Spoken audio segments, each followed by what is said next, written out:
Jericho. Jericho Reid, a Doric film producer.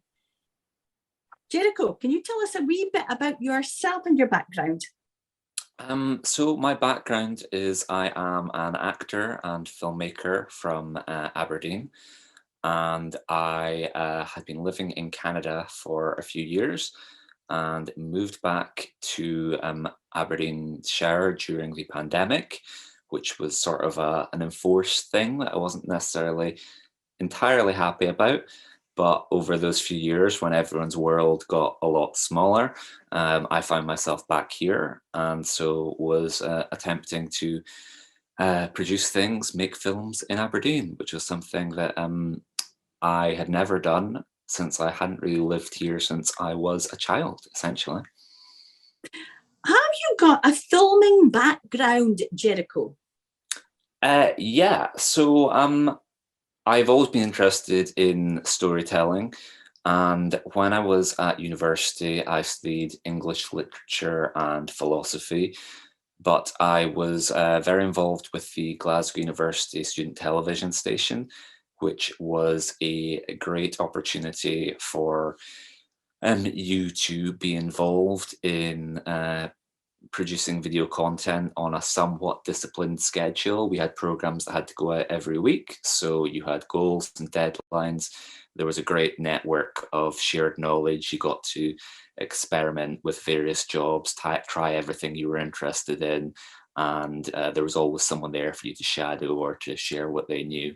So that was really where it all began for me on the filmmaking side of things, as it was a sort of great playground, I would say. Oh, you're so lucky, Jericho. I did this from my own little house. I've got no skills. Yeah. If you don't have someone to hold your hand and to the things that could take you hours to figure out on your own, if someone knows what they're doing, I can just come along, but no, that's wrong. Do this instead. No, but it is great to hear your background, Jericho. Jericho, why do you think it's so important that we encourage Doric filmmakers like yourself? Well, I would say I've had a difficult relationship with my heritage, with being from the area. I would say I ran away from Aberdeen at the first possible opportunity, and I wouldn't say I looked back too much. With whenever I would meet other people from Aberdeen, we would sort of speak in a bit hushed tones about like, oh, it's very grey, it's very dull, oh, aren't you glad we got out of here? And then it was only through living in a different country that I actually came to appreciate it more. Or when people, as I got a bit older, and when people would come and visit Aberdeen, I would be showing it to outsiders, and they'd be blown away by things like Dunnottar Castle or the architecture, the university campus, the views along the seaside. That sort of helped me see it from an outsider's perspective. And from an artistic or creative point of view, it isn't something I really thought about until I was back here, going stir crazy, being locked into a very small area. And then the Doric Film Festival came up. And so that sort of prompted me to think, okay, you've come to appreciate this place you're from. What is it that is special about it? What is unique? Even if you don't like it, you can certainly can't deny it. There's a very clear identity to Aberdeen and to Doric culture, and so I was very interested in trying to distill that down and to say something about that, or to make these films that reflected something about the area. Well, you certainly did, Okay. Jericho. And the two films that I've seen, the 2021 and the 22 Doric Film Festival, Jist for I Bide and the Brickslayer, two very individual and very cleverly put together films. Jericho, give us a wee bit. I know you're going to, in a minute, Gordon's going to show us a wee clip of each of the films. Could you tell us a wee bit about Jist for I Bide, what it's about? Yeah, so the Doric Film Festival announced that that would be their theme for that year, and I think I stumbled across the website, and the deadline was coming up relatively soon, so I didn't have a great deal of time to think about it, which is good in a sense because you don't overthink it. And so I was thinking, and the gist, I think, did something of like, oh, it's kind of diminutive. It's reducing. There's a modesty about that. It's not something special just for a bide, and that sort of connected with me in terms of what I was just saying of taking Aberdeen for granted is just where I'm from. It's just, everyone's from somewhere, and I happen to be from this great place. And so I think there's also something sort of repressed about the Doric identity, I guess. So my idea was that there is this man who is given a platform, the opportunity to wax lyrical about the place that he's from. And so we sort of journey inside his head and we get to see the world and the Northeast, how he sees it, where it's a place that's incredible. It's full of magic and poetry. And so we get all of that from inside his head.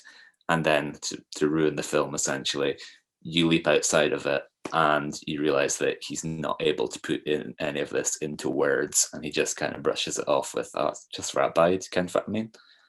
So It's so Doric. That is so yeah. Doric. We've got it in our head, Jericho, but it's very difficult for us to get it out and to actually, we were speaking about this earlier, to blow our own trumpet, because that's not what we're good at doing in this land, this Doric land, blowing our No, own trumpet. We're very modest. We're very yeah, modest. I would say it's not humble people. it's not a great quality when you're trying to find these amazing stories, and there will be all these incredible people who will just be so modest about their exploits. Anywhere else they would be, yeah, trumpeting it from the rooftops. Whereas in Aberdeen you'll meet like genuinely amazing people, and you'll discover these things about them, and you'll be like, hang on, wait, why are you keeping this so hidden?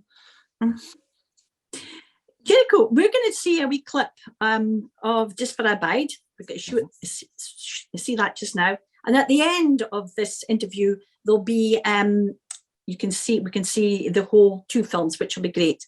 So do watch them, folks. What does the northeast of Scotland mean to me? Well, I've heard some folks say Aberdeen is dull. And when the weather's bad, when you've got a sea, a sky and all the buildings the exact same shade of grey, it can seem a bit dreich right enough. But on a good days, there's no a place in the world like it. When the sun hits the granite just right, and the whole city sparkles like a diamond. You're at Pataudry and the goals are flying in! Or when they aren't, and you mind how a stadium got its name. Do you think that we are underrepresented? Represent, I can't get that word out, Jericho, give it me, in this area. Who we are, what makes us tick? Absolutely. It's hard to say because the problems that Aberdeen have are to some extent the problems that Scotland have, where everywhere you look, there's a bigger fish, whether that is Scotland and the rest of the UK, London. It just seems that we're a bit of an afterthought, Scotland in comparison to the UK, and then Aberdeen certainly in comparison to Glasgow and Edinburgh, because it just so happens those are the two population bases, and that's where all the media is based. So being up north, being sort of 2-3 hours away from everyone else, it does seem that we're very independent in terms of we just sort of get left our own resources. We're just that little thing up north that no one really outside thinks too much about, which is great because we've been able to evolve our own unique little identity. But at the same time, it does it does sort of heighten the parochial feel of the place in that people are very insular, and we don't necessarily get the same platform that the arts down south does, I would say. We keep hoping and we keep dreaming, Jericho. That's why we're connected. Yeah. Is because we have that same shared dream that, you know, that we will have budding Doric filmmakers. You don't have to speak Doric. I mean, you can just have a passion for all things of in Aberdeenshire and our culture, our history, our background, which is phenomenal. Phenomenal. Yeah. Your 2022 film for the Doric Film Festival, The Brickslayer. Now, it was so different from your first one, and I noticed, you know, what intrigued me was the amount of people that you got involved in that film. How did you get them together? Were you the director and the producer? Were you everything that made that film happen, Jericho? Just for Abide, as I said, I had a very compressed time frame for that. So that was just something that I made with a school friend over the course of, I shot with him in a morning, and then I grabbed sort of shots on my own. Whereas being involved through that gave me advance notice of when the next Doric Film Festival was going to be, and I had a little bit more time to think about it. And Just for Abide was perhaps me trying to look at what sort of films get programmed at the Doric Film Festival, what they like, and trying to fit in with that. And for the following year, I was like, okay, I've made the one for them. Now, what is the one for me? And I got thinking about, what would genre, like, what are the genres that I'm interested in, and what would these things look like transposed into a Doric setting? Is there anything that could sort of complement the attributes of the Doric language with the tropes of genre filmmaking? And so the thing I came up with was a serial killer movie, like a sort of crime thriller. And Silence of the Lambs was a big influence. So I was like, we have that dynamic where there's a sort of seasoned serial killer and a young recruit gets sent in to speak to them. And so with the theme being a sense of time, I wanted to make a race against time where the serial killer has knowledge and he's not cooperating with the investigation. So this young recruit is sent in to try and extract a confession or get information from him. And the thing I used was, he's a Doric serial killer. He's very proud of his Doric heritage. He only wants to speak Doric, and he's getting all these big head honchos, big hotshots from down south coming up to Aberdeen and trying to interview him. So he's obviously not going to cooperate with that. And so they have to find the one person that can speak Doric and send her and speak to him. So that was where that came from. And yeah, so I was very fortunate in that I had another school friend produce the film alongside me, because I was dithering about whether to enter, because like, this is a big undertaking, the vision I've got and the script I've got, I don't know if I can do it on my own. And he talked me into entering. So my friend Kyle was a great asset to me in terms of helping out with location and the props and the crew. And so because not having lived in Aberdeen for a long time, I don't really know that many people. So my friend Kyle was a great asset to me. And then I cast through Facebook. Actually, I found one of our actors, Jim. He responded to our audition call on Facebook. And then our other actor, Carly, I contacted an agent in the Northeast who recommended Carly, and I'd actually met her before at an audition at the Arts Centre. So I saw her show reel. I was like, oh, hang on, I actually know you. It is a very, very small world, Aberdeen. And so that was basically it, I would say. That was the crew, was the two actors, my producer, he got someone to help out. And then he had various contacts his girlfriend Sophie was very useful in terms of helping us make our props, and then a lot of it was family. So his father served as the dialect consultant because neither of us were hugely comfortable with Doric, so we wanted to make sure we ran it past him like, is this what a person would say? And he was of great use to us. I, to my shame, had missed out a number of Kens that he had to pull me up on. And then members of my own family were very helpful. My dad's actually an extra in the film. You put him in a white boiler suit, and he's the crime scene photographer who's seen crossing the back of the shot. So mostly it was just people I knew. Do you know how credibly, and I'm sure the people who are listening or watching this interview, how incredibly difficult that is to put together Jericho? Well, yeah, I can. I know because it very nearly didn't happen. We lost our venue, and there were difficulties with a number of things falling through on us. And so it was at the stage where I was like, I don't think this is going to happen. And it was really only because of our actor, Jim, that the film got made, because things were falling down around our ears. And I said to Jim, who I didn't know, I'd never worked with him before. I'd never even met him in person before the first day of shooting. And I said to him, I was like, look, I can completely understand if you no longer want to be involved with us amateurs, given the amount that we've messed you around.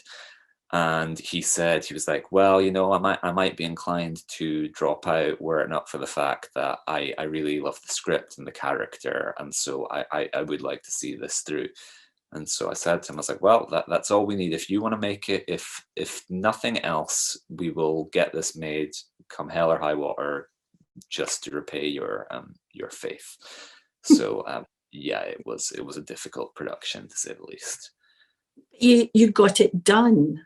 Yeah. You know, and I think that's one thing about our Doric culture. We're determined. We are determined, come anything, to get it done.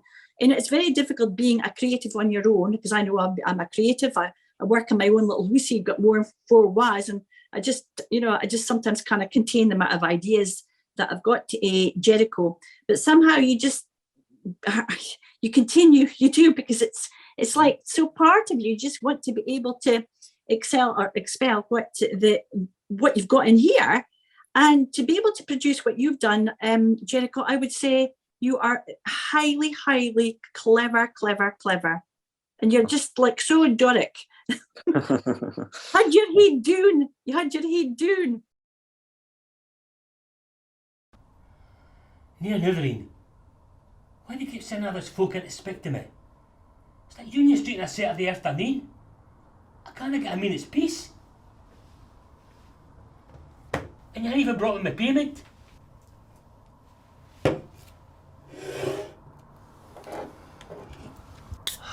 Coffee cola. Off a fine.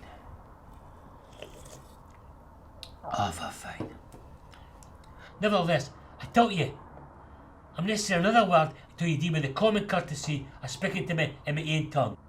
What do you think, Jericho, for trying to unite people with a passion for media, for broadcasting, for filming? There isn't much opportunity. We've got the platform of the Doric Film Festival, but it's to get people together for ideas, for inspiration, for contacts, for help. I'm just on my own. What can I do to develop what I do? What do you think? A talking shop. We needed that, definitely. Absolutely, yeah. From my own point of view, the reason that filmmaking is so appealing is because it's intensely collaborative. So I can write these scripts on my own. I could write a novel if I wanted to, but that's all going to be my singular point of view. That's all going to be.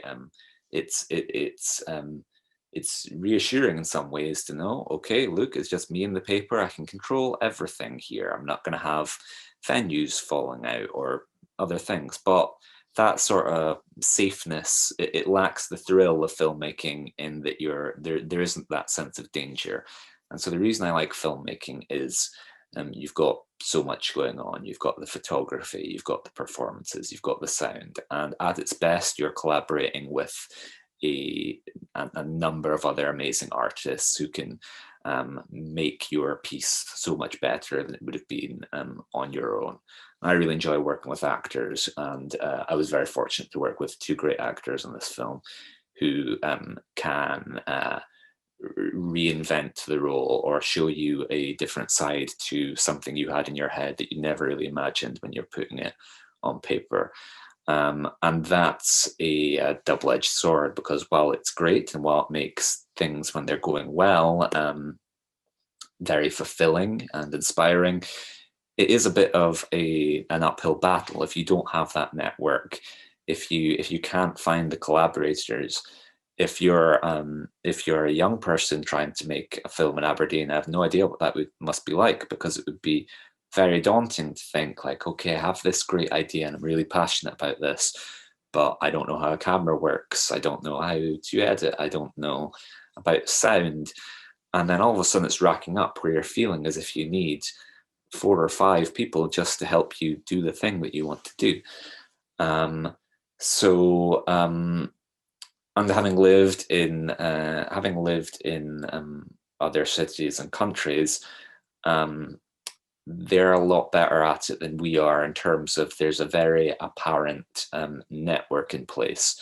If you're interested, you can go along to a meetup, and before you know it, you're getting swept away, where you're serving as script supervisor on someone's film, and you're meeting dozens of people who share your passions and who will be happy to help you out on your project. You'll help them out on their project. You'll be learning skills and making connections as you go. Whereas in my limited forays into the filmmaking world in Aberdeen, maybe there are people, I know there are certainly people producing great stuff in the area. I haven't been fortunate enough to meet many of them. So whether it's people keeping to themselves a little bit more, maybe they work with the established in-group, and maybe it's a little bit harder for an outsider to crack it, or whether it's just a case of we don't have that sort of vibrancy and togetherness, and a lot of people who want to succeed in Scotland end up having to go somewhere else to pursue it. But certainly, in my experience in Aberdeen, there in the filmmaking sector at least, there is a massive lack in that sense of community or that network of co-collaborators. Very well put, Jericho. That's what you've just said is what we need. So I hope that anybody listening out there, we can, ping us a message. Yeah, absolutely. Jericho or myself, we are, we're looking for a talking shop. We're looking to collaborate together. We've all got different skills, and there's a lot of people out there, listening in who, probably not even aware of the skills that they've got, but just have got an inkling. Wait a minute, might ring a bell, this. Jericho, just keep on doing what you are doing. Keep that vision going. As I have do for Doric TV. I mean, it's just a handmade thing from from Cruden Bay. There's me and there's Gordon who presses the buttons to make things happen, and that's it. We've done a lot of amazing things, just sitting on our own. But I think it's time now to branch out and give a call out there for people to have a talking shop, see what can be done. Put Aberdeenshire on the media map. Thank you so much indeed, Jericho. Thank you, my pleasure. Okay. Enjoy the rest of your evening. Okay.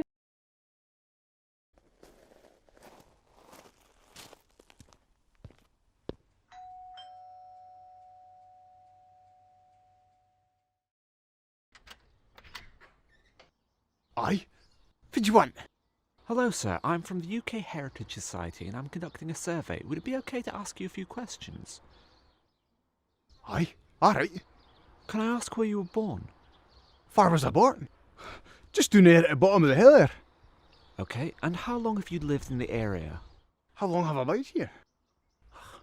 I'm alive. Aye, I'm alive. Perfect. Okay. Now, what does the northeast of Scotland mean to you? What does the northeast of Scotland mean to me? Well, I've heard some folks say Aberdeen is dull. And when the weather's bad, when you've got a sea, sky and all the buildings the exact same shade of grey, it can seem a bit Doric right enough. But on a good days, there's no a place in the world like it. When the sun hits the granite just right, and the whole city sparkles like a diamond. You're at Pittodrie and the goals are flying in! Or when they aren't, and you mind how a stadium got its name. When you can see the northern lights, and it seems like a universe is letting you in on a secret. Or when you can't see a thing, but it still feels worth it. It's no just a place though, it's a people. It's every loon, every quine, every wifey, every manny. It's every fit like, every neighbour yourself. That's fit marks Aberdeen. It's that language it says, whether you're a Chukter or whether you're a Toonser. It doesn't matter if you're a complete stranger.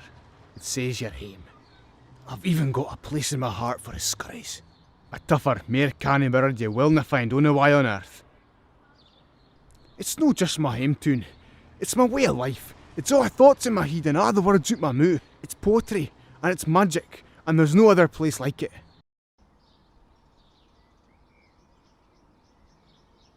It's just for a bide. Ken what I mean?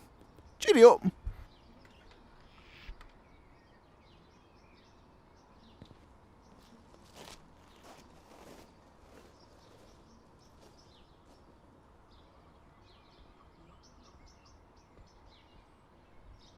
The hunt is over, with the serial killer nicknamed the Brickslayer at last in police custody.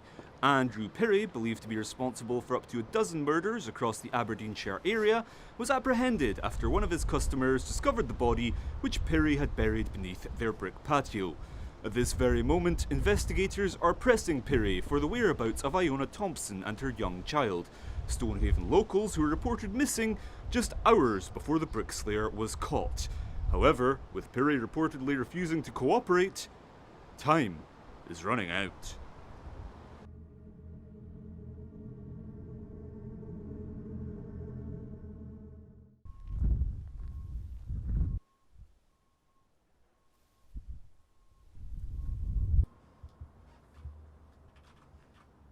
You're the one they sent to speak to Pirrie? Good luck with that, love. They've sent forensic scientists, pathologists, criminologists, the whole of Scotland Yard, and not one of them have managed to make him speak. I hardly think you, a student from Peterhead Police College, is going to be the one to crack the Brickslayer.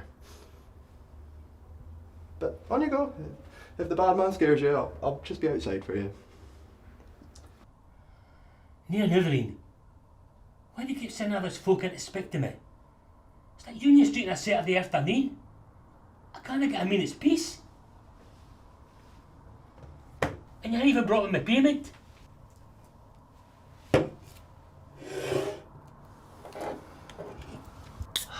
Coffee cola. Off a fine. Off a fine. Nevertheless, I tell you, I'm not saying another word until you deal with the common courtesy of speaking to me in my own tongue. I've got rights, you can. What are you blithering about then? You speak Doric. Aye. Now, what have you done with Iona Thompson or Bairn? Are they still alive? I never would have expected that. Young queen like yourself speaking Doric. Never would have expected it. Pirrie, tell me where they are. I mean, back in my day, all the queens would speak it. Different days then. Different days. The Thompsons, what have you done with him? Back then, you could get into pictures for a Barbie and you'd get a main feature and a cartoon and a newsreel. Listen, I'm not here for a jolly trip down memory lane with you. I'm here because you have information. Now if you cooperate, the judge is willing. Honestly, I'm just so happy to hear a young queen like yourself speaking Doric. I worry about its future. Do you ever keep you awake at night thinking, if I get spigot when we are gone? Listen, Pirrie, what I'm concerned about right now is the people you've abducted that may still be alive. Now, whether we can save him, or whether we're just recovering bodies. You're young. Probably were young. You were in mine, original Cali Cola. Different class back then. Finest fizzy juice about. Original recipe, of course, and you used to get it in on big glass bottles. You could take them back for your deposit.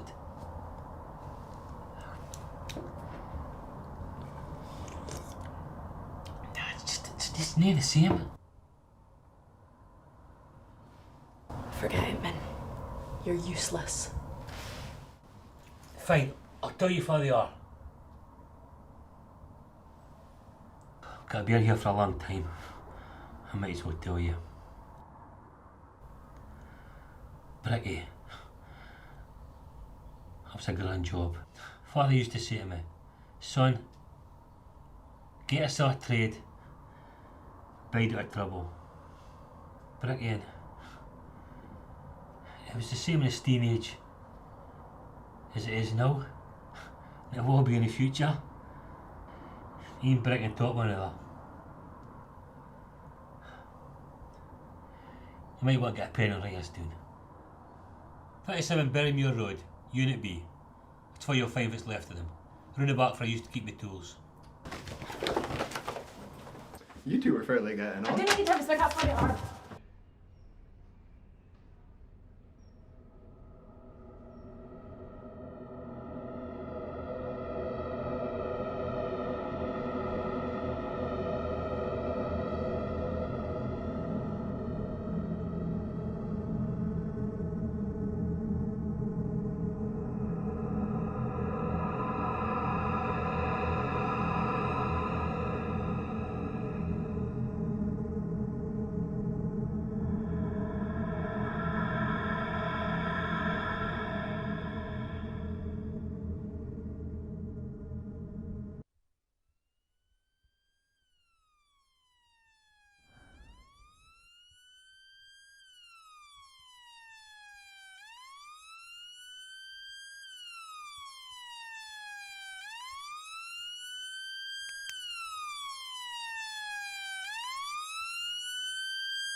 They're just up here. I can't believe she found them.